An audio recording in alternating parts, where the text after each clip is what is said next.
Toni Morrison is one of America's most honored authors, the winner of the National Book Critics Circle Award, the Pulitzer Prize, and she's also America's only living Nobel laureate for literature. Recently, I spoke with Ms. Morrison about her new novel, A Mercy, which is a historical book about slavery and the legacy of American prejudice, set in the late 17th century. I'm here with Nobel laureate Toni Morrison, whose new novel, A Mercy, has been published, reviewed and art cover by David Gates. Welcome. Thank you. Ms. Morrison, you have written often about American history in a very deep and detailed way, particularly as it relates to the African-American experience, but not only that. But this time you've gone farther back than ever before. We have a novel set that begins in 1682. Why then? The period before there was a United States, before there was even an idea of America, just the name of a continent, when everybody was scrambling, the Portuguese, Spanish, the Brits, the French, and it was fluid, and there was nothing going on that couldn't possibly change. So I was looking for a time before slavery and black became married, before racism became established, but when slavery was the most common experience of most people. In fact, this novel includes white indentured servants who are, in effect, slaves. Yes. There's also a free black man who's right. paid for his labor. Right. You've created a kind of kaleidoscope that's also polyphonic, because we hear many different voices. Yes. And what are some of the voices you heard when you created this novel? Initially was the young girl, 16 years old. She'd been born a slave. It was not, an unusual status for her. She is black, but so are a lot of people. Whites and blacks worked together on plantations in that time, indentured, slave, what have you. So it wasn't exotic, because everybody was exotic at that time. Native Americans were in and out of all those areas.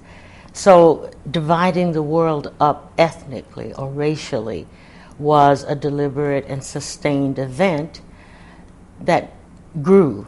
But before that, I just wanted to suggest what it could have been like, what it might have been like before the narrative that we have now about the beginnings of this country. Another theme the novel explores in some detail is this fierce competition of religious sects in America then. And we forget there were Roman Catholics, all sorts of dissident Protestants. There were witch hunts. Well, now you fully understand why later on, 100 or so years later, it was very important for the founders to say there shall be no religious test for a president, and there shall be absolute separation of church and state, because all of them knew about or perhaps have lived through the violence that accompanied the construction of a religious community. Maryland was owned by the king. It was a haven for Catholics, and the Virginians were, Church of England, they hated those people. They shot those people. They set people on fire. They hanged people. In England, of course, it was routine. Rebecca had seen all that, the mistress of that farm, and so had her husband. So they knew that. So they withdrew from religious, association altogether.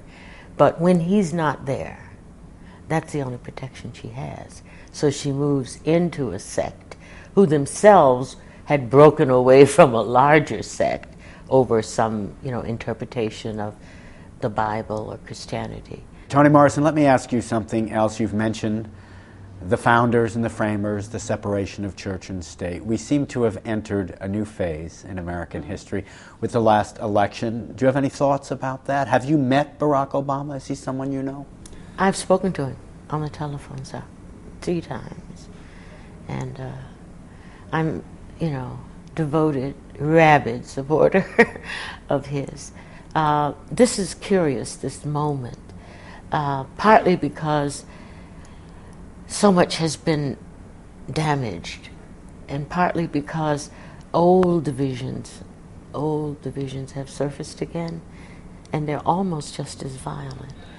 It's not the majority of what's going on in this country, which is why I think this election, this movement, is brave, in a sense.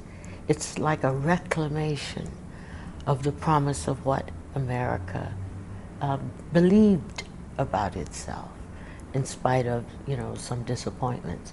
This is a time. How do you rate him as a memoirist, as a writer, Obama? Oh, he is fascinating in that way. I read his book, Dreams from My Father, and it was astonishing. It was not just a memoir, I did this, I did that. He shaped scenes, dialogue, reflection, scenery, atmosphere, and I think he was in his 30s when he wrote that book.